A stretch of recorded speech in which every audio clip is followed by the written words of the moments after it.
এসো শিখি কল্যাণের কথা, সবাইকে শেখা কল্যাণের কথা। আলহামদুলিল্লাহ রাব্বিল আলামিন ওয়াসসালাতু ওয়াসসালামু আলা সাইয়্যিদিল আমবিয়া ওয়াল মুরসালিন। আম্মা বা'দ ফাআউযু বিল্লাহি মিনাশ শাইতানির রাজিম। বিসমিল্লাহির রহমানির রহিম। আসসালাতু ওয়াসসালামু আলাইকা ইয়া রাসূলুল্লাহ ওয়া আলা আলিকা ওয়া আসহাবিকা ইয়া হাবিবাল্লাহ। আসসালাতু ওয়াসসালামু আলাইকা ইয়া নবিয়াল্লাহ ওয়া আলা আলিকা ওয়া আসহাবিকা ইয়া নূরাল্লাহ। নবী আকরাম নূরে মুজাসসাম সাল্লাল্লাহু তাআলা আলাইহি ওয়া আলিহি ওয়াসাল্লাম ইরশাদ করেছেন, যে ব্যক্তি জুমার দিন আমার উপর 100 বার দুরূদ শরীফ পাঠ করবে, সে কিয়ামতের দিন এই অবস্থা আসবে যে তার নিকট একটি মহা নূর থাকবে। যদি সেই নূরকে সমস্ত সৃষ্টির মাঝে বন্টন করে দেওয়া হয়, তা সকলের জন্য যথেষ্ট হবে।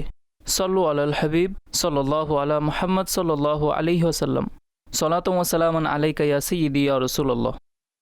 খলিফা ফারুকের যুগ ছিল, আর তখন মিশরের গভর্নর হজরত জনাব আমর বিন আস রাদিয়াল্লাহু তাআলা আনহু ছিলেন। নীল নদের পানি কমে গিয়েছিল এবং ক্রমশই হ্রাস পেতেই থাকল। হযরত আমর বিন আস রাদিয়াল্লাহু তাআলা আনহুকে বলা হলো, এখানকার রীতি হচ্ছে যখন নীল নদ শুকিয়ে যায়, তখন এই নদকে পুনরায় প্রবাহমান করার জন্য যেন এতে পানি বৃদ্ধি পায়, আমাদের এখানে একটি রীতি আছে যা আমরা পালন করি। অতঃপর নদের পানি প্রবাহিত হয়। রীতি কি? একটি তরুণী মেয়েকে সাজিয়ে পরিপাটি করে উৎসর্গ করা হয় এবং তাকে এভাবে নদীতে নিক্ষেপ করা হয়, আর এভাবেই নদীর পানি প্রবাহিত হয়।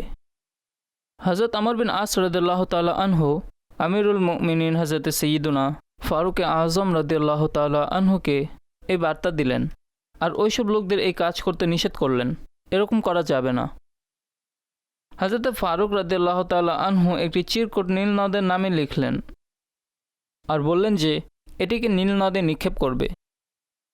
ফারুক আজম রাদিয়াল্লাহু তাআলা আনহু তাতে যা লিখলেন তার সারমর্ম ছিল, হে নীল নদ, যদি তুমি আল্লাহর আদেশে প্রবাহিত হও তাহলে প্রবাহিত হও, অন্যথায় আমাদের তোমার পানির প্রয়োজন নেই। হযরত ফারুক আজম রাদিয়াল্লাহু তাআলা আনহুর সেই চিরকুট হযরত আমর বিন আস রাদিয়াল্লাহু তাআলা আনহুর নিকট এলো, আর হযরত আমর বিন আস রাদিয়াল্লাহু তাআলা আনহু যখনই সেই চিরকুট নদীর মধ্যে ফেললেন, বলা হয় যে 19 গজ পানি নদীর মধ্যে প্রথম রাতে বৃদ্ধি পেল। এভাবে হযরত সৈয়দনা ফারুক আজম রাদিয়াল্লাহু তাআলা আনহু জাহেলি যুগ থেকে চলমান একটি অনর্থক আর একটি শরীয়ত পরিপন্থী রীতিকে সমাপ্ত করলেন। প্রিয় ইসলামী ভাইরা, যদি আমরা আমাদের কর্মকাণ্ডের দৃষ্টি দিই এবং আমাদের যে সমস্ত কাজ আছে যদি তা পর্যালোচনা করি, আমাদের অনুষ্ঠানগুলো দেখি, আর আমাদের বিভিন্ন জীবনধারণের যেসব পদ্ধতি আছে সেগুলো দেখি, এতে আমাদের জীবনে বিভিন্ন ধরনের রীতিনীতি পাওয়া যায়। পজিটিভও থাকে, নেগেটিভও থাকে। রীতি থাকে, মানুষের নিজ নিজ ধরন থাকে, আর এগুলোতে কতটুকু ছাড় থাকা উচিত, নাকি এই রীতি, এই রেওয়াজ, এই ধরন, এই পদ্ধতিগুলো এগুলো আমাদের জীবনকে কঠিন বানাচ্ছে, সহজ বানাচ্ছে, কল্যাণ সাধন করছে, নাকি বিশৃঙ্খলার কারণ হচ্ছে। আজ এই বিষয়ের উপর আমরা দাওয়াত ইসলামীর কেন্দ্রীয় মজলিসে শুরার নিগরান হজরত মাওলানা হাজি মোহাম্মদ ইমরান আত্তারির সাথে কথা বলবো। অনেক সময় দেখা যায় যে রীতির কারণে পরস্পরের মাঝে মনোমালিন্য দেখা দেয়, পরস্পরের মাঝে বিভিন্ন ধরনের কাজকর্ম বিনষ্ট হয়ে যায়। সঠিক রীতিনীতির অনুসরণ কতটুকু হওয়া উচিত আর কোন সীমা পর্যন্ত হওয়া উচিত? আলহামদুলিল্লাহি রাব্বিল আলামিন ওয়াসসালাতু ওয়াসসালামু আলা খাতামিন নাবিয়্যিন। রীতিনীতি আমাদের সমাজের মধ্যে থাকা সেই সীমা পর্যন্তই থাকা উচিত যেটুকু আমাদেরকে ইসলাম, দ্বীন ও শরীয়ত অনুমতি দিয়েছে। যে কাজটি করার অনুমতি দিয়েছে তা করা উচিত, আর যে কাজ থেকে নিষেধ করেছে তা থেকে বিরত থাকা উচিত। ঠিক, এর জন্য তো সবাইকে হাজি সাহেব ইলম অর্জন করতে হবে। আর আপনার কি মনে হয় যে আমরা আমাদের যেটা সমাজের মধ্যে, আমাদের গোষ্ঠীর মধ্যে, আমাদের বংশে চলমান এসব রীতির ব্যাপারে মানুষজন ইলম অর্জন করে অথবা দিক নির্দেশনা নেয়, এগুলো আমাদের করা উচিত নাকি উচিত নয়? সাধারণত দেখা যায় যে যা অতীত থেকে বাপদাদা থেকে চলে আসছে তাকেই কন্টিনিউ করা হয়। আপনার কথা সঠিক, কিন্তু যদি আপনি হিস্ট্রি দেখেন তাহলে আপনি অসংখ্য এলাকায়, গোষ্ঠীর মধ্যে, শহরে যেসব রীতিনীতির দেখতে পাবেন যা প্রাচীন যুগ থেকে চলে আসছিল, কিন্তু শিক্ষা দীক্ষা, প্রশিক্ষণ, নিয়ম মাফিক সেখান থেকে সেসব কাজকে নির্মূল করেছে। এমন নয় যে তা আজও চলমান। শিক্ষার প্রসারের ফলে, এডুকেশনের বিস্তারের ফলে, প্রশিক্ষণের বিস্তারের ফলে আর এভাবে বুঝতে পারেন কিছু জিনিস যত বেশি নেগেটিভ ইম্প্যাক্ট তৈরি করে অথবা আমরা একে বলতে পারি নেগেটিভিটি বিস্তার করে, তখন মাঝে মধ্যে সেখান থেকে পজিটিভিটির ধারা বইতে থাকে, অ্যাওয়ারনেসের ধারা বইতে থাকে। যদি সারা দুনিয়ার কাজকর্ম রীতিনীতির বিষয়ে কথা বলি, তো মানুষরা যখন এডুকেশন লাভ করে এবং দিনী ও দুনিয়াবি উভয় শিক্ষা দ্বারাই তারা সুশিক্ষিত হয়, তখন তারা এসব রীতিনীতি পর্যালোচনা করে যা তাদের সমাজে প্রচলিত আছে, যার কারণে মানুষের কষ্ট হয়। স্পেশালি সাধারণ মানুষও ওই বিষয়টি অনুধাবন করে, যার মাধ্যমে মানুষের কষ্ট হয়। একজন সাধারণ মানুষ, একদম সাধারণ মানুষের কথা বলছি, যিনি দুর্ভাগ্যবশত ধর্মীয় বিষয়কেও এত বেশি গুরুত্ব দেয় না। যদি তাকে বাধা দেওয়া হয় তাহলে হয়তো সে এটিও বলে বসবে, আরে ভাই মাওলানা আনন্দ করতে দাও। কিন্তু তাকেও যদি আপনি জিজ্ঞেস করেন, সে বলবে কষ্ট না দেওয়া উচিত। তো কিছু বিষয় যা কষ্ট প্রদানকারী তাকে দেখতে হবে। আর শরীয়ত ওভারঅল বিষয়ের পর্যালোচনা করে। সুতরাং এর ওয়ান শর্ট একটি উত্তর হয়, পবিত্র শরীয়ত যে কাজে নিষেধ করেছে তা থেকে আমাদের বিরত থাকা উচিত। আমি মনে করি না যে এর মধ্যে বড় কোনো রকেট সায়েন্স আছে। আজ আমরা এই প্রোগ্রাম করছি, তাহলে এই প্রোগ্রামের মাধ্যমে এই বিষয়টি বোঝা অতটা কঠিন না হওয়া উচিত যে আমরা সবাই মিলে এই বিষয়ে চিন্তা করি। হোক সেই রীতি আমাদের আনন্দের মুহূর্তে, হোক বেদনার মুহূর্তে। অনেক সময় মৃত বাড়িতেও আজব রীতি পালিত হয় এবং বিয়ে শাদিতেও আজব রসম পালিত হয়। গ্রামে গঞ্জে এবং শহরে ও গোষ্ঠীর মধ্যেও অদ্ভুত ধরনের রীতিনীতি দেখা যায়। না সেগুলোর সম্পর্ক অনেক বেশি আনন্দের সাথে যুক্ত, না অনেক বেশি বেদনার সাথে যুক্ত। সুতরাং সেগুলো প্রচলিত রীতি আর তা চলতেই থাকে। এই সমস্ত বিষয়ে একটি প্রশ্নকে যদি আমরা আমাদের মানুষপটে তৈরি করি, বিইং এ মুসলিম, ভাই শরীয়তে এর অবস্থান কি, বাস শরীয়ত এই বিষয়ে কি বলে। যেমন এইমাত্র সাইয়্যিদুনা উমর ফারুক রাদিয়াল্লাহু তাআলা আনহুর ঘটনা বর্ণিত হলো। এখানে একটি বিষয় একদম বোধগম্য ছিল, এটি কিভাবে হতে পারে। এটিকে উমর রাদিয়াল্লাহু আনহুর কারামত বলতে পারেন, আর আমাদের জন্য শিক্ষা ও প্রশিক্ষণের উপকরণও হয়ে গেল। এই ধরনের যদি ঘরের বড়জন, আসলে এক্ষেত্রে বয়স্ক মুরব্বীদেরও বড় ভূমিকা থাকে। যদি এখন আমাদের দর্শক শ্রোতাদের মধ্যে এই মুহূর্তে আমাদের যেসব দর্শক আছেন, যদি এখানে বয়স্ক মুরব্বী থাকেন, বয়স্ক মুরব্বীরা হেড অফ দ্য ফ্যামিলি হন, যদি তারা এই বিষয়টি রিয়েলাইজ করতে পারেন, তাহলে তারা আলহামদুলিল্লাহ অসংখ্য বিষয় থেকে নিজেকেও এবং নিজের বংশ, নিজের ফ্যামিলিকে রক্ষা করে নিজের জন্য আখিরাতের অন্য জমা করতে পারে।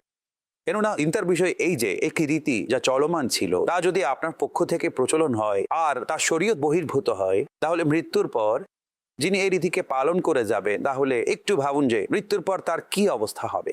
আর যদি তিনি ওই রীতিনীতি বন্ধ করে দেন আর একটি উত্তম রীতিতে তিনি উত্তম রীতিকে শুরু করেন, এইভাবে প্রশংসিত এবং আল্লাহর সন্তুষ্টি অনুযায়ী এবং সওয়াব উপার্জনকারী, তাহলে আপনি ভাবুন যে মৃত্যুর পর সে কতটা উপকার লাভ করবে।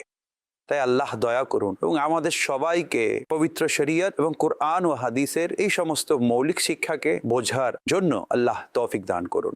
আমিন। হাজী সাহেব, এই প্রবলেম এই জায়গাতেই, মানুষ বোঝার জন্য প্রস্তুত নয়। আমি আপনাকে একটি ঘটনা শোনাচ্ছি। আমি মসজিদের ইমাম ছিলাম। তো আমার কাছে যেমন ধরুন মসজিদের ইমামের নিকট মানুষ বিবাহ পড়াতে আসে, জানাজার জন্য আসে, এগুলো হয়ে থাকে। এরকমই একজন বিবাহের জন্য এলো। তো একটি ফর্ম থাকে, সেই ফর্মে লেখা ছিল মোহরানা কত, 5,000 টাকা। আমি তাকে জানালাম, আমি বললাম দেখুন মোহরানার সর্বনিম্ন পরিমাণ তা হচ্ছে 2 তোলা 4.5 মাসা রূপা অথবা এর মূল্য, সর্বনিম্ন পরিমাণ এটি। সর্বোচ্চ যেটা নিজেদের মধ্যে ঠিক হয়ে যাবে তাতে কোনো কথা নেই, এরকম। আমি তাকে বললাম যে আপনি একে যদি শরীয়তের দৃষ্টিতে দেখেন তাহলে এটি, আপনি যেমনটি বলছেন 5,000 টাকা লিখতে, তাহলে এই 5,000 টাকা তো মোহরানা হয় না, 7,000 সামথিং। ওই সময় আমি ক্যালকুলেট করে তাকে বলেছিলাম এটি ধার্য হয়। তো তিনি অটল ছিলেন এই বিষয়ের উপর যে আমাদের এটাই রীতি, আমাদের সমাজে এটাই লেখা হয়, আমরা এটাই লিখব। আমি তাকে বুঝালাম, আমি বললাম দেখুন কথা হচ্ছে এটি কোনো রূপ উত্তেজিত হওয়ার অথবা এভাবে বললে ঝগড়া করার বিষয় বানানোর প্রয়োজন নেই। যিনি আপনাদের মুরব্বী তার সাথে আমার আলাপ করিয়ে দিন। অতঃপর তিনি একজনকে ফোন করলেন, অপর পাশ থেকে ফোন ধরলেন।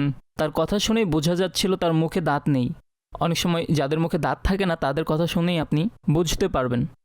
তিনিও বললেন 5,000 টাকা মোহরানায় লেখাবো আমরা। আমি বললাম, জনাব আমার কথা শুনুন, আপনি যেই কাজটি দিন ইসলামের শরীয়ত মোতাবেক করবেন তা অনুযায়ী এটি সঠিক হয় না, আপনি বিষয়টিতে একটু মেহেরবানি করুন।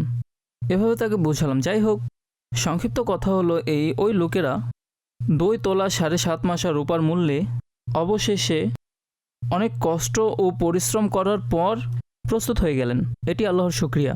কিন্তু আপনি দেখুন যে এত কথা বলতে হয়, অথচ 2-2.5 হাজার টাকার ব্যাপার জি ছিল। হ্যাঁ, এই বিষয়ে দিক নির্দেশনা প্রদান করুন যে এটি মানুষ কেন বুঝতে চেষ্টা করে না। সেই বাপ দাদাওয়ালা ব্যাপার, আমাদের বাপ দাদার যুগ থেকে এমনটি এটাই হচ্ছে। চলমান। জি হ্যাঁ, আর এই কাজগুলো তো স্পষ্ট, যদি মন্দ রীতি প্রচলিত থাকে তাহলে কখনোই মন্দ কাজ দলিল হতে পারে না। এটি আপনারা মনে রাখুন। সেটা বাপ দাদা থেকে চলমান থাকুক, অথবা বংশ পরম্পরায় চলমান থাকুক, অথবা সদ্যই এটিকে প্রচলন করা হয়েছে। মিস্টেক জাস্টিফাই করা হয় না, জাস্টিফাই করা যায় না। মন্দ হলে মন্দকে সর্বদা দূরীভূত করা হয়, মন্দকে কন্টিনিউ করা হয় না। এখন সেই বিষয়টি মন্দ নাকি মন্দ নয় কথা ওটাই আসবে। একটি বিষয়ের মাপকাঠি কি? এক ব্যক্তি একটি দেশে থাকেন, সেই দেশের একটি কনস্টিটিউশন থাকে, কি করতে পারবে কি করতে পারবে না। আপনি দেশের কনস্টিটিউশন পড়েন, আপনি ল পড়েন, ভাই এর পারমিশন আছে, এর পারমিশন নেই। যদি আপনাদের ইচ্ছাধীন চলেন তাহলে দেশের আইন আপনাকে পাকড়াও করবে। তো একটি মানদণ্ড সব জায়গাতেই প্রচলিত আছে। যদি আপনি কোনো অ্যাসোসিয়েশনে থাকেন, আপনি সেখানকার ল পড়েন। এমনকি যখন আপনি কোথাও কোনো এগ্রিমেন্ট করেন তার ল পড়েন, টার্মস অ্যান্ড কন্ডিশনস থাকে যাকে আপনি ভাঙতে পারেন না। আপনি ব্রেক করলে এটি অনেক সময় একটি ক্রিমিনাল অ্যাক্টিভিটি হয়ে যায় এবং আপনার বিরুদ্ধে ব্যবস্থা নেওয়া হতে পারে, রাইট? ওটুকু তো আপনি বোঝেন। এখন কোরআন বলে, হে ঈমানদারগণ, ইসলামে পরিপূর্ণ রূপে প্রবেশ করো। এছাড়া কুরআনুল কারীমের একটি আয়াত আছে না, নবী করিম সাল্লাল্লাহু আলাইহি ওয়াসাল্লাম তোমাদেরকে যা দেন তা গ্রহণ করো এবং যে বিষয়ে নিষেধ করেন তা থেকে বিরত থাকো। এখন যেই দুটি কথা আমি কোরআন থেকে আপনাদেরকে বললাম, এখন কোরআনে যদি আপনার আমার মাপকাঠি না হয় তাহলে কোনটি? একজন মুসলমানের বেসিক মাপকাঠি কোরআন। এইমাত্র কোরআনুল করিমের যেই পবিত্র আয়াতটি আলোচিত হলো যে নবী পাক সাল্লাল্লাহু আলাইহি ওয়াসাল্লাম যা তোমাদেরকে দেন তা গ্রহণ করো, যে কাজ থেকে নিষেধ করেন তা থেকে বিরত থাকো। এখন একে বোঝার জন্য নবী পাক সাল্লাল্লাহু আলাইহি ওয়াসাল্লাম আমাদেরকে কি করার আদেশ দিয়েছেন এবং কোন কাজ থেকে নিষেধ করেছেন, আমাদেরকে কোন দিকে প্রত্যাবর্তন করতে হবে, হাদিসের দিকে। অতঃপর হাদিসকে দেখব, নবী পাক সাল্লাল্লাহু আলাইহি ওয়াসাল্লামে পবিত্র সিরাতকে দেখব। প্রিয় নবী সাল্লাল্লাহু আলাইহি ওয়াসাল্লাম কোন কাজ থেকে নিষেধ করেছেন, কোন কাজ থেকে নিষেধ করেননি। কেননা যখন আমরা ওই যুগের কথা বলি, ওই যুগের সমাজেও এক থেকে এক। উদাহরণস্বরূপ যদি আপনি রীতিনীতি প্রচলনের বিষয়ে আলোচনা করেন তাহলে জীবিত কন্যাকে মাটিতে দাফন করা, কূপে নিক্ষেপ করা, এটি সেখানকার একটি রীতি ছিল। কন্যা ভূমিষ্ঠ হলে তাকে হত্যা করত। নবী পাক সাল্লাল্লাহু আলাইহি ওয়াসাল্লাম একে পরিবর্তন করেছেন, তাকে অবশিষ্ট রাখেননি। দাস দাসীর সাথে যে ধরনের আচরণ চলতো, যেসব অন্যায় হতো, নবী পাক সাল্লাল্লাহু আলাইহি ওয়াসাল্লাম তাকে পরিবর্তন করেছেন, তাকে অবশিষ্ট রাখেননি। এমনকি যদি কোনো মন্দ নামও আমার নবীর দরবারে আলোচিত হতো, ওই নামের অর্থ খারাপ, প্রিয় নবী সাল্লাল্লাহু আলাইহি ওয়াসাল্লাম ওই নাম বদলে দিতেন। রীতিনীতি তো অনেক পরের, দূরের বলেছেন আপনি।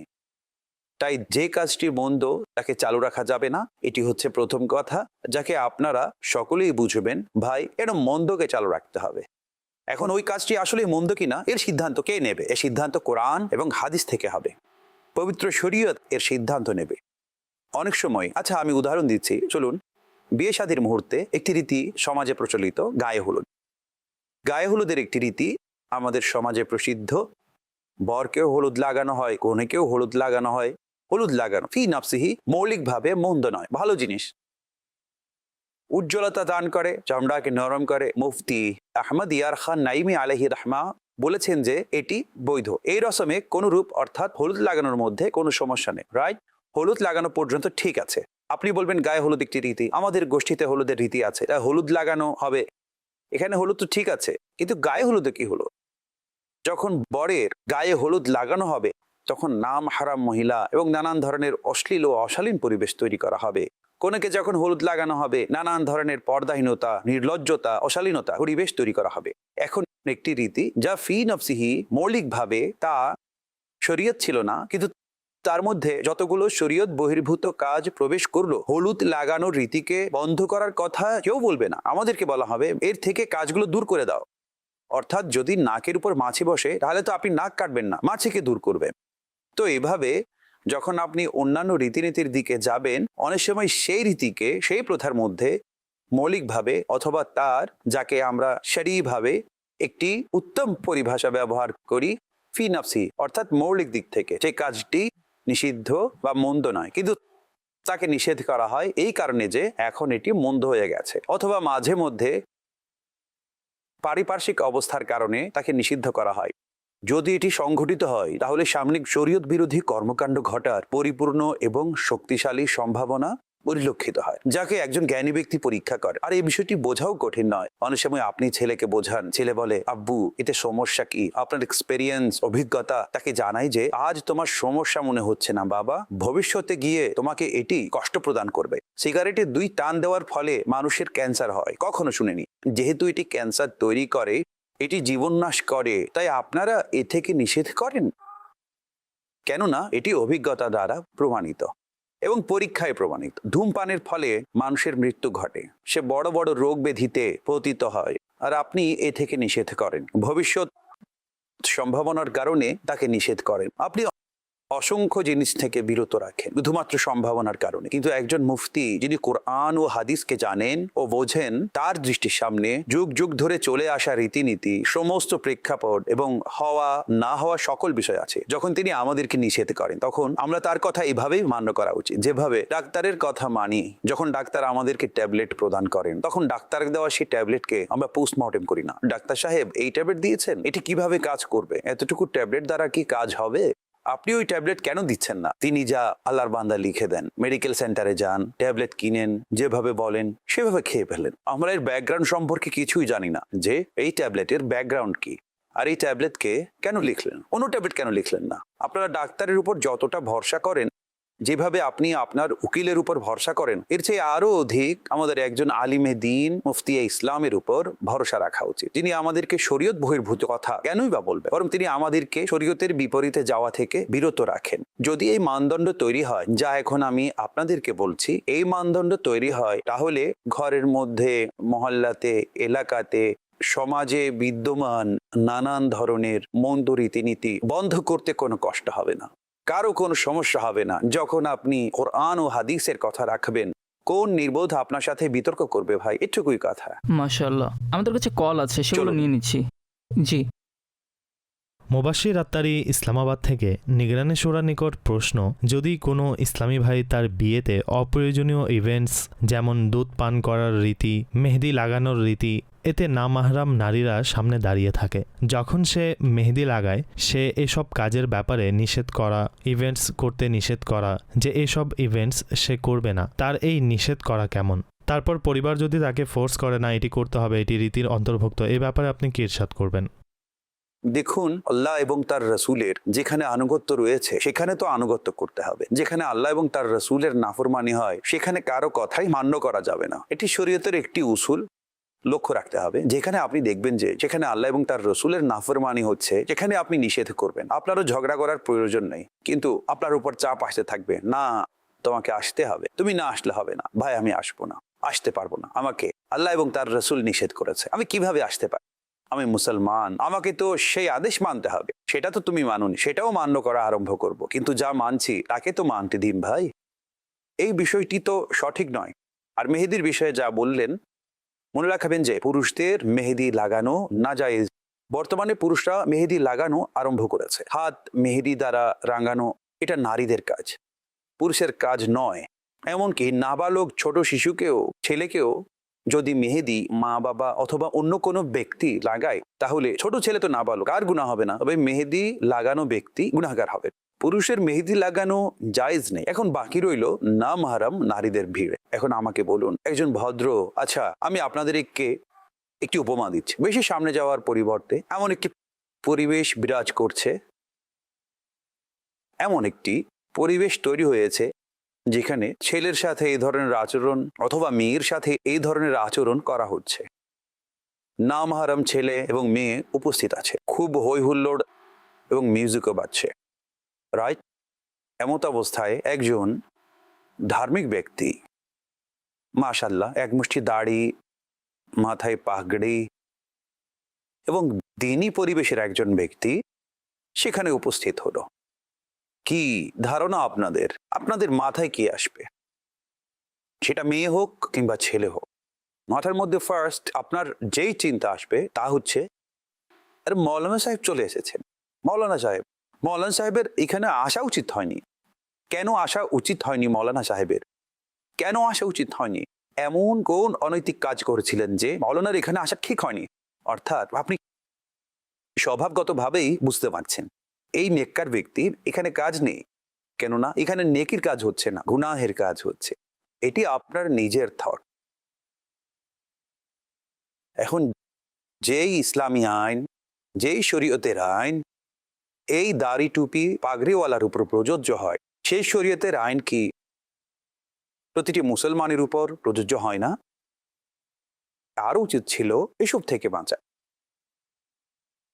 এমনটি এটি আমি শুধু আপনাকে বোঝানোর জন্য বললাম। আপনি মানেন যে তার এখানে আসা উচিত হয়নি। একটি ঘটনা আমি আগেও 2-3 বার বলেছি, সালমান ভাই, সুযোগ আশায় আবার আরেকবার বলে দিচ্ছি। আমার ফ্যামিলির মনে আছে, যদি তারা শুনে থাকেন তো, আমার ঘরে একটি দাওয়াতনামা এলো। বর্তমানে দাওয়াতের কার্ডগুলো এরকম মোটা মোটা হয়, একটি পরদ, অতপর দ্বিতীয় পরদ, অতপর তৃতীয় পরদ, অমুক নাইট তো অমুক নাইট, নাইটের পর নাইট অনুষ্ঠান থাকে। তো সেখানে আশ্চর্যজনক সব নাইট ছিল।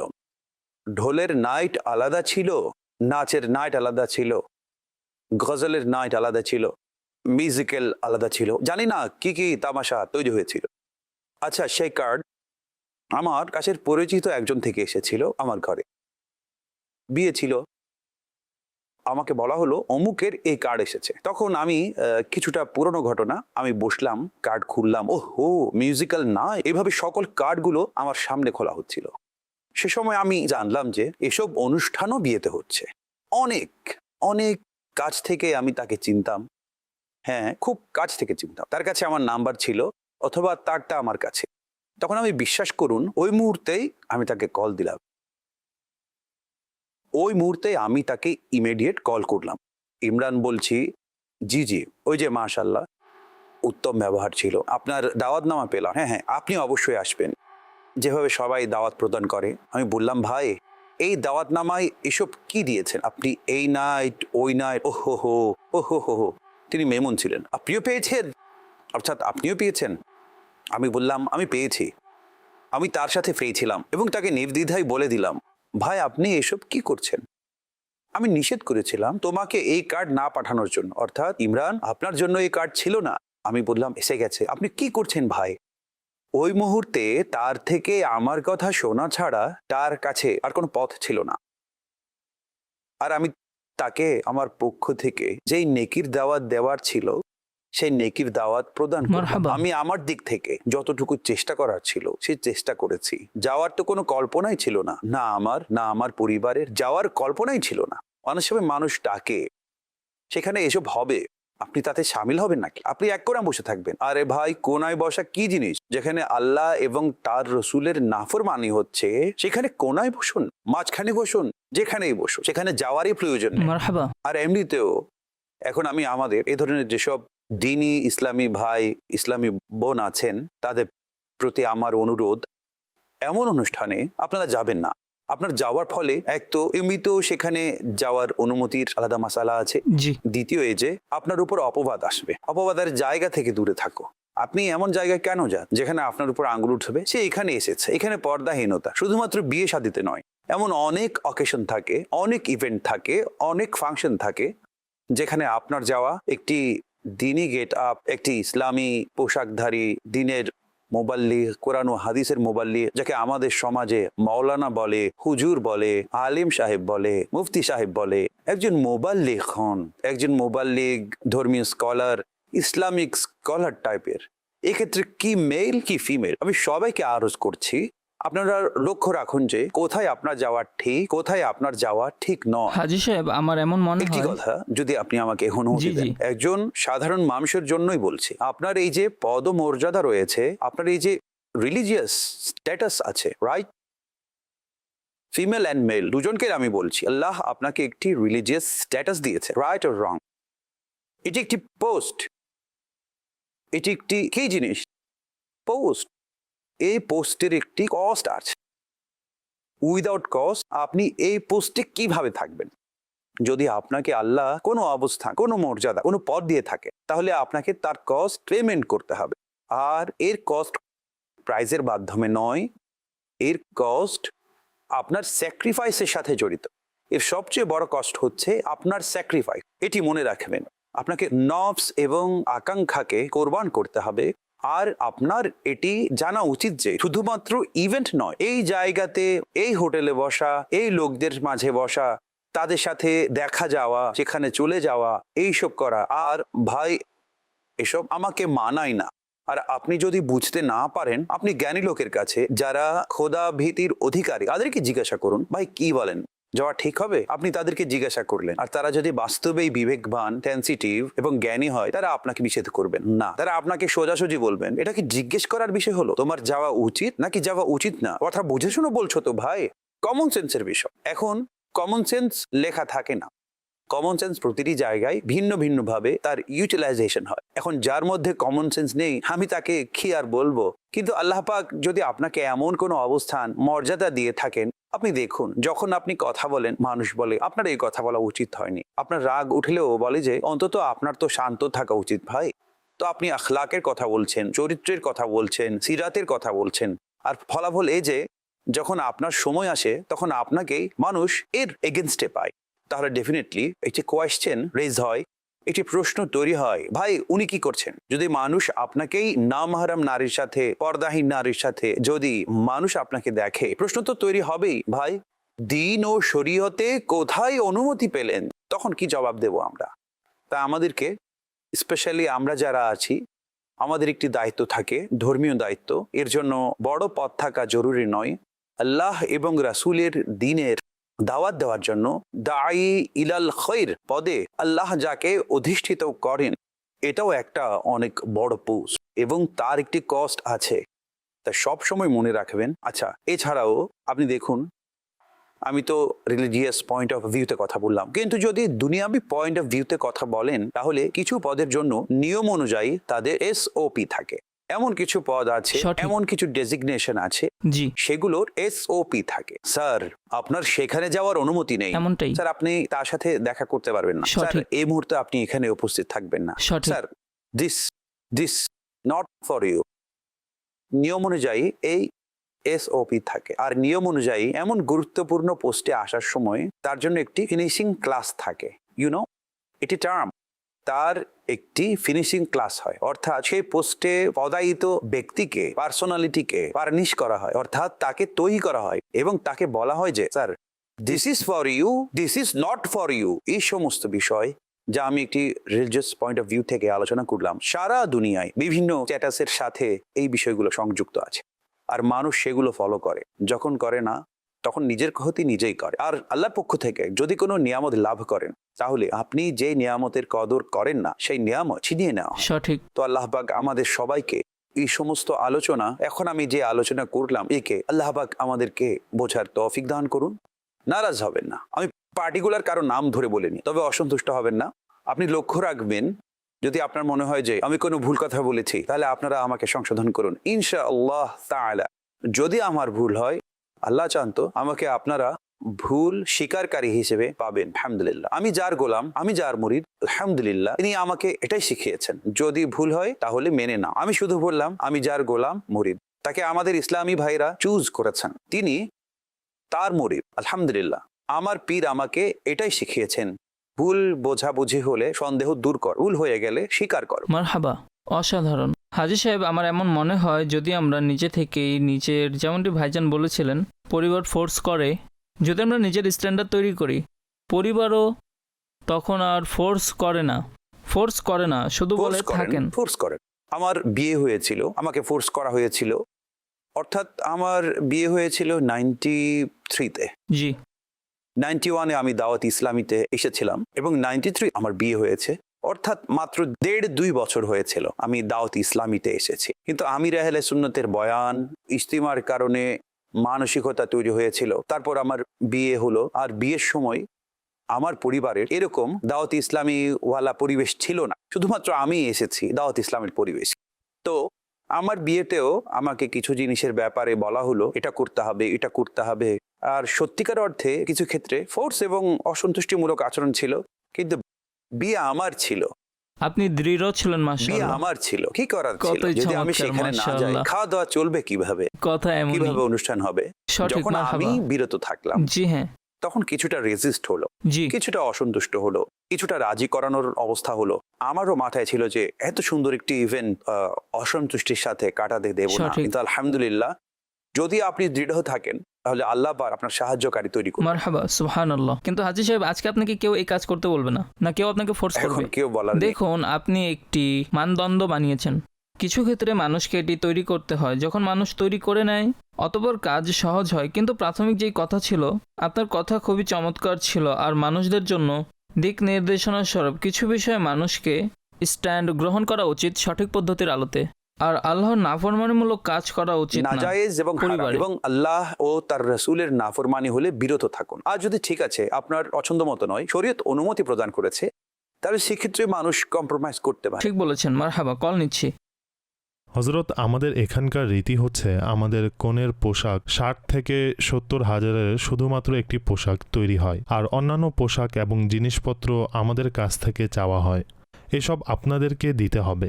অনেকের জন্য কঠিন হয়, আমরা এসব জিনিস অ্যাফোর্ড করতে পারি না, এই কারণে বিবাহে অনেক লেট হয়। তো এই বিষয়ে আপনি কিছু ইরশাদ করুন। 70-80 হাজার তো ভাই মিডল ক্লাসের মেয়েদের পোশাকের মূল্য। ধনী এবং উচ্চবিত্ত পরিবারের কনের পোশাক তো আমার জানা মতে কয়েক লাখ টাকার, 20-25 লাখ টাকা। তাও 7-8 মাস আগে অর্ডার দাও, এরপর সেই পোশাক তৈরি করা হয়। আর যারা একদম সাধারণ অ্যাফোর্ড করতে পারে না, তারা কনের পোশাক ভাড়ায় আনে। ভাড়াও পাওয়া যায়, সেটা নিয়ে আসে, যেহেতু একবারই পড়তে হয়, বারবার পরা হয় না। কিন্তু যার সামর্থ্য আছে সে যদিও পূর্ণ ফিতরা দিক বা না দিক, অর্থাৎ উন্নত ফিতরা দিক বা না দিক, কিন্তু কনের পোশাক দামি নিতে হবে। 5,000 টাকা ফিতরা দিতে বেচারাদের সমস্যা হয়, কিন্তু বিয়ের পোশাক বরং এখন তো এমন হয়ে গেছে ভাই, এখন তো যিনি কল করেছেন মাশাআল্লাহ, আমার মনে হয় যে বেচারা কিছুটা ভুক্তভোগী, আল্লাহ সবার জন্য সহজতা তৈরি করুন। একজন টেইলারের সাথে আমার কথা হচ্ছিল, জানতে পারলাম ভাই এখন তো আলাদা আলাদা ড্রেস কোড থাকে, আর লাখ লাখ লাখ লাখ টাকায় শুধুমাত্র পরিবারের সদস্যদের এক ডিজাইনের পোশাক তৈরি হয় 6-7 রাতের জন্য। বিয়ে অনেক ব্যয়বহুল হয়ে গেছে। বরকতময় বিবাহ সেটাই যাতে বোঝা কম হয়। এই হাদিস মুখস্থ করেন, এবং এই হাদিসের ব্যাখ্যা হচ্ছে উভয় পক্ষ যেন ঋণগ্রস্ত না হয়, অর্থাৎ তাদের উপর যেন বোঝা না বাড়ে। এখন বাকি রইল এত বেশি দিল, এত বেশি দিল, এত বেশি দিল। দেখুন, ডিমান্ড করার অনুমতি নেই, ডিমান্ডের অনুমতি নেই। আমি তরুণদের অনুরোধ করব, you are not for sale. নিজেকে বিক্রি করার জন্য মার্কেটে আনবেন না জনাব, তার কোয়ালিফিকেশন এতটুকু, তাই তার রেট এই, রাগ করবেন না, বোঝার জন্য বলছে। পোস্ট এই, তাই তার প্রাইস এই, সে এত টাকা উপার্জন করে তাই তার প্রাইস এটা, আর সে বাহিরে থাকে তাই তার প্রাইস এটা। আপনার প্রাইস ধরা হচ্ছে, আপনি জানেন না। এমন ভাব ধরবেন না যে আপনি কিছুই জানেন না, না দুধকে দুধু বলেন, না পানিকে মাম্মাম বলেন, আপনি সবকিছু জানেন। আমার কি রেট ধরা হচ্ছে? হ্যাঁ, এইভাবে আপনার রেট ধরা উচিত নয়। আপনি আত্মসম্মানী হন, আপনি বলুন যে ভরণ পোষণ আমার অধীন, মোহরানা আমার অধীন, এই ওয়ালিমা আমার অধীন। কোনো পক্ষের সাথে সমস্যা কি? কেন কোনো পক্ষের কাছে ডিমান্ড করতে হবে? না না, আমি নিজেই করব। আপনি বলবেন আমার সামর্থ্য নেই, তাহলে আপনি ওয়েট করুন। গুনাহে লিপ্ত হওয়ার আশঙ্কা থাকলে রোজা রাখুন, আর নিজেদের রীতিনীতির বিরুদ্ধে আওয়াজ তুলুন যে এগুলো সঠিক নয়। বরং পরিবারের ভেতরেও কেন এমন পরিবেশ তৈরি করতে হবে যে ছেলে বিয়ে করতে পারবে না? আমার নিজেরই একজন যুবকের সাথে কথা হয়েছিল, আমি বললাম বিয়ে কর, বললো কিভাবে বিয়ে করব? আমার স্যালারি 30-35-40 হাজার টাকা, আর আমার মা বলেছে তোর বিয়ে হলে আমাকে কি বানিয়ে দিবি, তোর বোনদের কি কিনে দিবি, ভাইকে কি দিবি, ভাবিকে কি দিবি। সে বলছে যদি সবাইকে দিতে হয় আমি নিচে কি কিনবো? আপনারা কেন এমনটি করছেন আপনার সন্তানের সাথে? শুধুমাত্র মেয়েদের নয়, যুবকদেরও সমস্যা আছে। আমি মিনতি করছি তাদের সবার পক্ষ থেকে, আমাদের ছেলেদের, আমাদের মেয়েদের বিয়ে সহজ করে দিন। বিয়ে ব্যয়বহুল নয়, ওয়ালিমা ছোট, 1000 টাকায় ওয়ালিমা হতে পারে, অর্থাৎ কোনো সমস্যাই নেই। বিয়ে বিয়ে কিভাবে ব্যয়বহুল হতে পারে? ইসলামের কতই না সুন্দর একটি পদ্ধতি, আমার নবীর কতই না চমৎকার সুন্নাত। গুনাহ থেকে বাঁচা এবং বাঁচানোর সর্বোত্তম মাধ্যম। নবী বলেন বিয়ে কর, এর ফলে অর্ধেক দিন সুরক্ষিত হয়ে যায়, আর বাকি অর্ধেকের ব্যাপারে আল্লাহকে ভয় করো। অথচ আপনারা বিয়েকে এতটা ব্যয়বহুল এবং এতটা কঠিন বানিয়ে দিচ্ছেন যে এটা ওটা করতে হবে, এটা ওটা হবে। তাহলে কি 20-30 হাজারের যুবক কি করবে? আপনারা আমাকে বলুন, একইভাবে যেসব 30-40 হাজার, 50-60 হাজার টাকা উপার্জনকারী পিতা আছেন, তিনি তার মেয়েকে কিভাবে বিয়ে দেবেন যদি আপনারা এত ডিমান্ড করেন? যা বাবাকে দিতে হবে। কোনো বাবা নেই যিনি তার মেয়েকে দেন না। আমি আপনাদেরকে এটা বলছি, প্রত্যেক পিতা, নবী পাক সাল্লাল্লাহু আলাইহি ওয়াসাল্লামও তার কন্যা খাতুনে জান্নাত বিবি ফাতেমা রাদিয়াল্লাহু তাআলা আনহাকে উম্মতের শিক্ষার জন্য যা প্রদান করেছেন, অন্যথায় প্রিয় নবী সাল্লাল্লাহু আলাইহি সাল্লামের কাছে কি মেয়ে?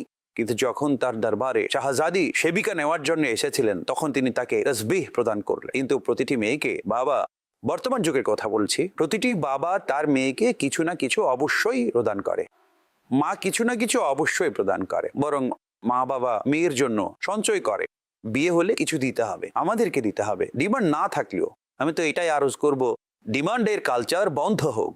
যদি এই সোসাইটিতে কোনো পরিবর্তন, কোনো চেঞ্জ আনতে চান, কল্যাণ আনতে চান, তার মধ্যে সর্বপ্রথম কাজ হলো কাইন্ডলি ডিমান্ড বন্ধ করুন এবং বিয়ে সিম্পল করে দিন। বিয়ে শাদী সিম্পল করুন, আর অনর্থ এবং গুনাহপূর্ণ যত রীতি আছে, প্রথা আছে, অ্যাক্টিভিটিস আছে, সেগুলোকে আপনারা যেভাবেই হোক বন্ধ করে দিন, ক্লোজ করে দিন। তারপরে আপনারা দেখুন বিয়ে কেমন হয়। আমাদের অসংখ্য মা বোনেরা যারা বিয়ের অপেক্ষায় 30, 35, 40 বছর বয়স হয়ে গেছে, আর তাদের বিয়ের বয়স চলে যাচ্ছে, বয়স পেরিয়ে গেছে, কিন্তু বিয়ে হচ্ছে না। একজন বাবার 3, 4 মেয়ে আছে, ডিমান্ডই শেষ হচ্ছে না, বেচারিদের বয়স বেড়ে যাচ্ছে। ছেলেদের বয়স বেড়ে যায়, বেচারাদের 30, 35 বছর ছেলেদের বয়স হয়ে যায়, তাদের বিয়ে হয় না। কেননা মেয়ের বাবা বলে যে সে কত টাকা উপার্জন করে, কত টাকা বেতন পায়। ভাই, নেকি তাকওয়া পরহেজগারিতে দেখুন। কল দিন। অনর্থক রীতিনীতি ছাড়া সংগঠিত বিয়ে শাদির ব্যাপারে এরকম বলা হয়, আনন্দ পেলাম না, কোনো হইচই হলো না। কেন আনন্দ পাননি ভাই? হই হুল্লোড় না হয়। কি হই হুল্লোড় করবেন ভাই? মানুষকে বিরক্ত করবেন, কষ্ট দেবেন, নাজাইজ আতশবাজি ফোটাবেন, নাজাইজ ভাবে ফায়ারিং করবেন, কি করবেন ভাই? নাজাইজ পদ্ধতিতে লাফালাফি করবেন, নাজিয়ান করবেন, মাআযাল্লাহ। অর্থাৎ আপনার আনন্দ মাআযাল্লাহ সুম্মা মাআযাল্লাহ আল্লাহর নাফরমানিতে চলে গেছে।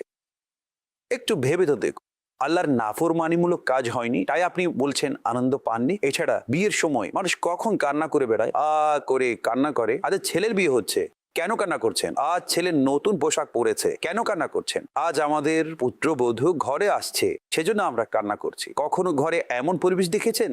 বিয়ে হলে মানুষ আনন্দিত হয়, আনন্দ করতে থাকে। এখন ঈদ আসছে, মানুষ তো আনন্দই উদযাপন করবে, কোলাকুলি করবে, মোবারকবাদ জানাবে। এখন এই খুশির জন্য আবশ্যক নয় যে গান বাজনা হবে, নাচানাচি হবে, নাম হারাম নারী পুরুষ একত্রিত হবে। অর্থাৎ আপনি আপনার আনন্দকে অনেক কষ্ট নেবেন না। আপনি আপনার আনন্দ এবং স্বাদকে আপনার রবের নাফরমানির মাঝেই কেন খুঁজছেন? আপনি স্বাদ আল্লাহর আনুগত্যের মধ্যে কেন পান না? আল্লাহ এবং তার রসুলের সন্তুষ্টিতে কেন পান না? এখানে সমস্যা সোসাইটির নয়, আপনার। কেননা সোসাইটি আমাদের দ্বারা তৈরি হয়, আমরা সোসাইটি থেকে তৈরি হই না, ব্যক্তি থেকেই সমাজ তৈরি হয়। তাই ব্যক্তির উচিত নিজের চিকিৎসা করা এবং নিজের কর্মকাণ্ডকে ঠিক করা। আর যেখানে আল্লাহ এবং তার রসুলের নাফরমানি হচ্ছে, সেই কাজ না করা। অনেক বিষয় আছে, নামাহারাম পুরুষ এবং নারীদের মেলামেশা হয় এবং লজ্জাহীনতা, অশালীনতা হয়, জুতো লুকানোর প্রথা, গেট ধরার প্রথা, এই প্রথা, ওই প্রথা, নানান ধরনের এমন প্রথা থাকে, যার মধ্যে ছেলের বন্ধুরা এবং মেয়ের বান্ধবীরা, এছাড়া সব ভাবিরা সবাই একত্রিত হয়ে সেসব কর্মকাণ্ড করে। তারপর ভাবি, দেবর, যা কোনো ধরনের শালীনতা থাকে না। এছাড়া শ্বশুর শাশুড়িও দাঁড়িয়ে থাকে, সব কিছুই হয়ে থাকে। ভাই, আপনারাও এই দুনিয়ায় থাকেন, আমিও এই দুনিয়ায় থাকি। ভাই, কি হচ্ছে এসব? ইসলাম কি এর অনুমতি দেয়? কখনো না। এখন তো মদ পান করা হয়, জুয়া খেলা হয়, মাআযাল্লাহ, বিয়ে শাদীতে নেশা করা হয়, আল্লাহর পানা। এই ধরনের গ্যাদারিংও তৈরি করা হচ্ছে না ভাই। আর রীতিনীতির মধ্যে এমন অনেক রীতি আছে যে ব্যাপারে আল্লাহ হযরত বলেন হারাম হারাম এবং হারাম, 3 বার হারাম শব্দ ব্যবহার করেছেন আল্লাহ হযরত। এসবের অনুমতি নেই। আনন্দ ফুর্তি আল্লাহ তাআলার সন্তুষ্টিতে তালাশ করুন। মারহাবা, জি কল দিন। নিগরানি শুরার কাছে আমার প্রশ্ন, বিবাহ কোন পদ্ধতিতে করা উচিত, পরিবেশ কেমন হবে এবং কিভাবে দাওয়াত দিতে হবে? অনুগ্রহপূর্বক এ ব্যাপারে দিক নির্দেশনা দিবেন।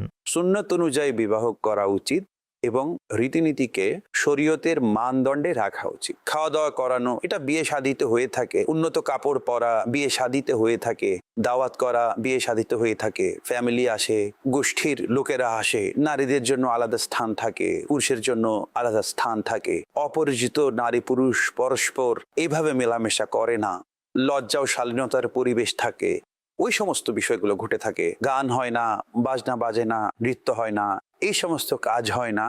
এই সমস্ত বিষয়গুলো লক্ষ্য রাখুন। বিষয়গুলো দুধ কা দুধ পানি কা পানি। আমি বললাম কালোটা আলাদা করুন, সাদাটা আলাদা করুন। আমি আপনাকে কালো সাদা একসঙ্গে মিশিয়ে দিলাম। যেমন ধরুন ছোট ছোট বল বানালাম, একটি কালো একটি সাদা, একটি কালো একটি সাদা, রাইট? আর আমি আপনাকে বললাম কালো আলাদা করুন, সাদা আলাদা করুন। আপনার কষ্ট হবে? হবে না। আপনার কষ্ট হবে না। আপনি কালোকেও চেনেন, সাদাকেও চেনেন। আমরা কি গুনাহ এবং সওয়াব চিনি না? ভুল এবং শুদ্ধ বুঝি না? মন্দকে আলাদা করুন, ভালোকে আলাদা করুন। যা সঠিক তা বিয়েতে করুন, আর যা মন্দ তা দূর করে দিন। হওয়া উচিত নয়। বিয়ে শাদীর ঘরকে আবাদ করার জন্য আল্লাহর আনুগত্য অনেক বেশি জরুরি। জি কল দিন। আমরা তো অনর্থক রীতিনীতি পরিত্যাগ করতে চাই, কিন্তু সমাজের চাপ থাকে, বুঝতে পারি না কি করব। সমাজের মধ্যে নেকির দাওয়াত দিন, সমাজকে দাওয়াতি ইসলামীর ইজতেমায় আনুন, তাদেরকে কাফেলায় সফর করান, তাদের মাঝে দরস বয়ান আরম্ভ করুন। আল্লাহ পাক চান তো পার্থক্য আসবে, এডুকেশনের মাধ্যমে পার্থক্য আসে, এটি মনে রাখবেন। এক গ্রামে সালন ভাই, এক গ্রামে খুবই অদ্ভুত রকমের রীতি প্রচলিত ছিল, আর মানুষের রক্তে সেই রীতি মিশেছিল, পুরো বাড়ির মধ্যে, পুরো গোষ্ঠীর মধ্যে মিশেছিল, প্রশ্নই করা যেত না। আচ্ছা, এটি একটি আর্টিকেল যা আমি আপনার সাথে শেয়ার করছি।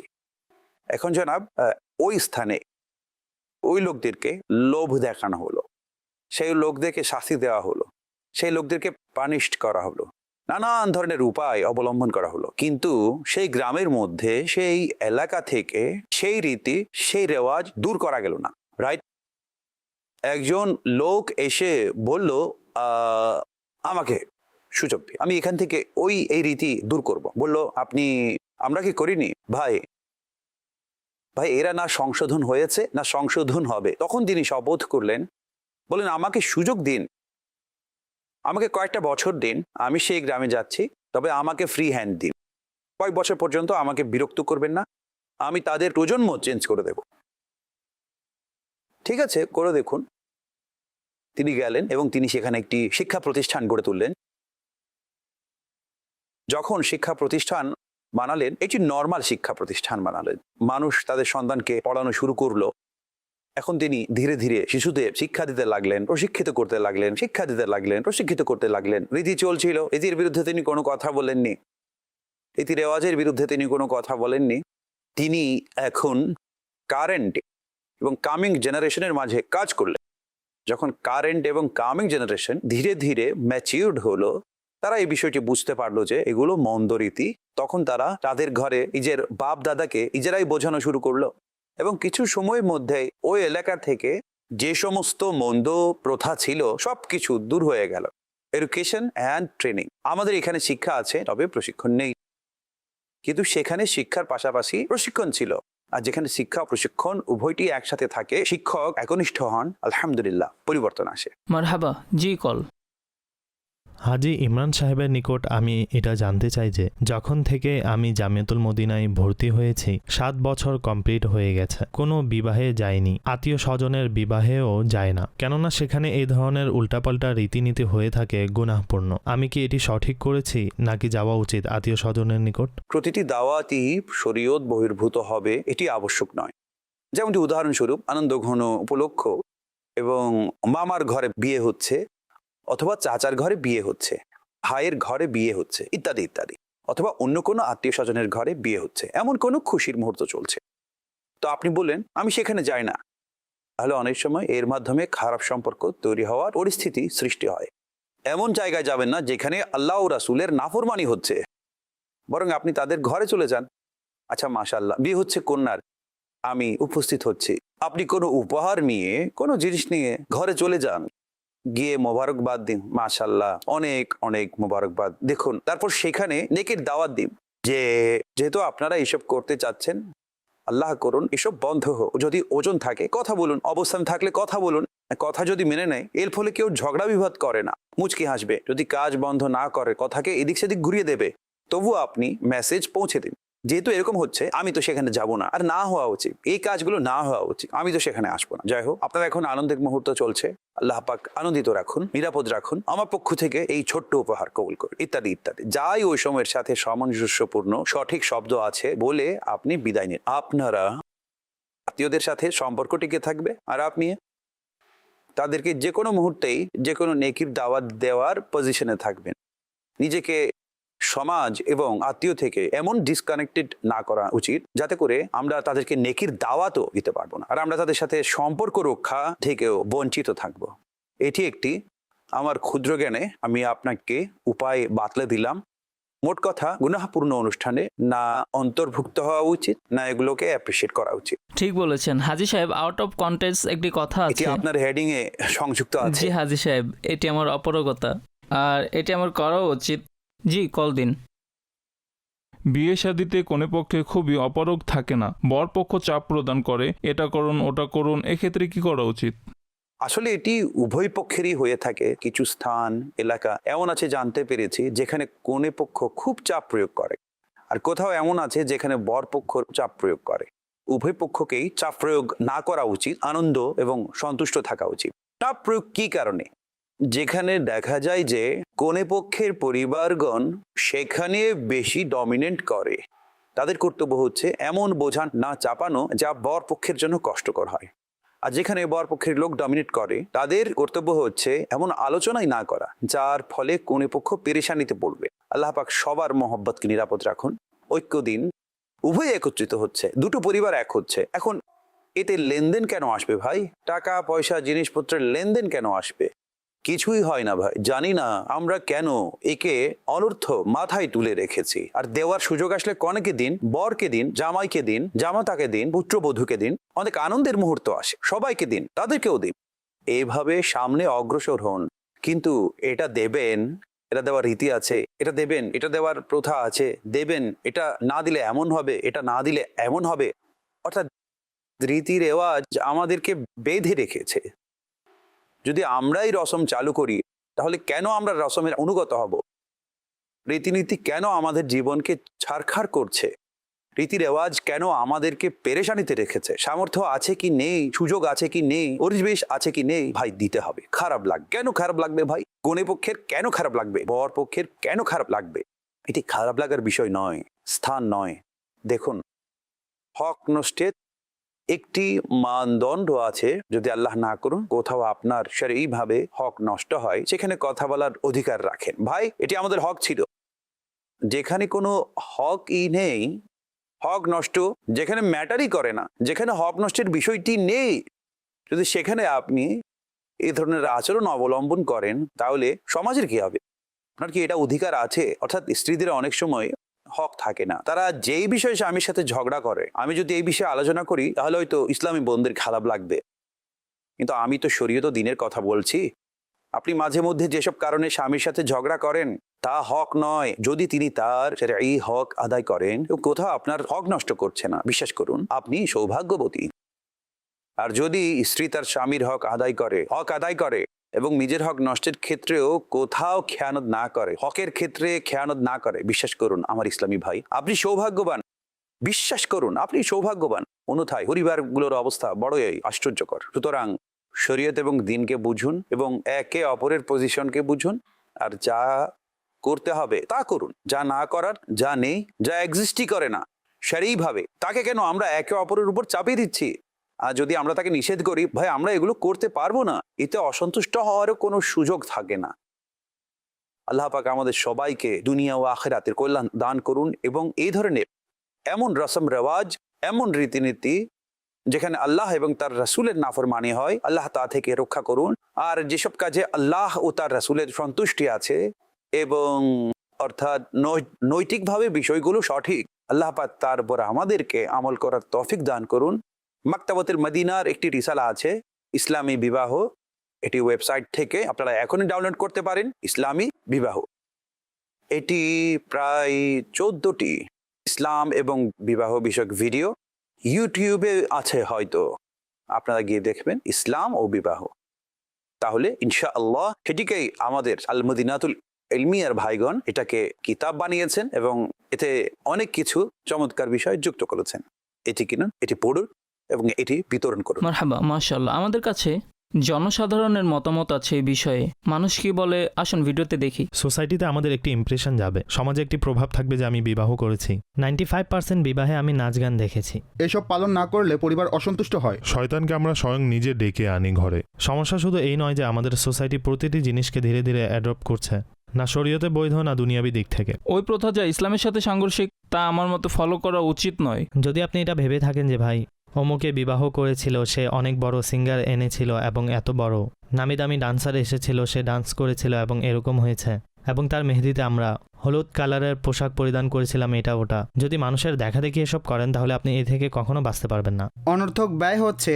আর আজকাল বর্তমান যুগে বেকারত্ব অনেক, মানুষের সমস্যা অনেক বেশি। এসব প্রথার ফলে অন্যান্য থার্ড পারসন যে সমস্ত ব্যক্তিরা আছেন তাদের জন্য সবকিছু অনেক কঠিন হয়ে যায়। এত বড় চাদর নয় যতটা আমরা পা লম্বা করছি, ব্যাস সোসাইটির প্রেশার এত, যার ফলে মানুষ ভাবে যে ভাই আমাদেরকে সমাজের সাথেই চলতে হবে। আমার ঘরে আমার সন্তানের, আমার মেয়ের, আমার ছেলের বিবাহ হয়, তখন আমি এই রীতিগুলি কখনোই করব না, কাউকে ভালো লাগুক বা খারাপ। সমাজকে নিজেরাই সেট করি, আমরাই বসবাস করি, তাই আমাদের দায়িত্ব সমাজকে একটি স্ট্যান্ডার্ড সেট করা যে ভাই এই বিষয় হওয়া উচিত, এই বিষয় হওয়া উচিত না।